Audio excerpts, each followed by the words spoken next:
Praise the Lord, our daily bread. Luke chapter 23, verse 43. Jesus said to him, "Assuredly, I tell you, today you will be with me in paradise." O Almighty God, thank you for giving this wonderful verse. May your presence showers on us. O God, the purpose of your incarnation in this world, shedding your blood for us and giving your life is that we may turn away from sin and live with a changed mind. Our bodies and lives are what you have given us, that they may always obey you, not walk in sin, but like the thief who hung with you on the cross that day, repent and receive your grace and bless us with the rest of our lives in your house of bliss.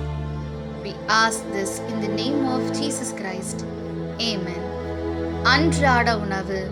லூக்கா அதிகாரம் 23 இறை வார்த்தை 43.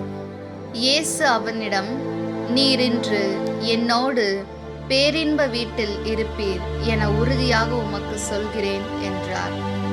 அன்பின் தகப்பனே, இன்றைய நாளிலே இந்த இறை மன்னாவை கொடுத்ததற்காக நன்றி ஆண்டவரே. இறைவா, நீர் உலகில் மனித உருவெடுத்து எங்களுக்காக இரத்தம் சிந்தி உயிரை தந்ததின் நோக்கம் நாங்கள் பாவத்தை விட்டு விலகி மனம் மாறி வாழவே. எங்கள் உடலும் உயிரும் நீர் தந்தவை. அவை என்றுமே உமக்கு கீழ்ப்படிந்து பாவத்தில் வழி நடவாமல் அன்று சிலுவையில் உம்மோடு தொங்கிய கல்வனை போன்று மனம் மாறி உமது அருளை பெற்றுக்கொண்டு உமது பேரின்ப வீட்டில் தங்கும் பாக்கியத்தை தந்து எங்களை ஆசிர்வதியும். ஆமீன். அன்னன்னுள்ள போஜனம். லூக்கா 23 அத்தியாயம் 43 வாக்கியம். യേശു അവനോട് അരുളി ചെയ്തു, "സത്യമായി ഞാൻ നിന്നോട് പറയുന്നു, നീ ഇന്ന് എന്നോട് കൂടെ പറുദീസായിൽ ആയിരിക്കും." ദൈവമേ, ഈ ലോകത്തിൽ ഞങ്ങൾക്കായി മനുഷ്യനായി അവതരിച്ച് ഞങ്ങൾക്കായി രക്തം സിന്തി മരിച്ചു. എല്ലാം ഞങ്ങൾക്ക് വേണ്ടിയാണ്. ഞങ്ങളുടെ ശരീരവും മനസ്സും എല്ലാം അങ്ങ് തന്നതാണ്.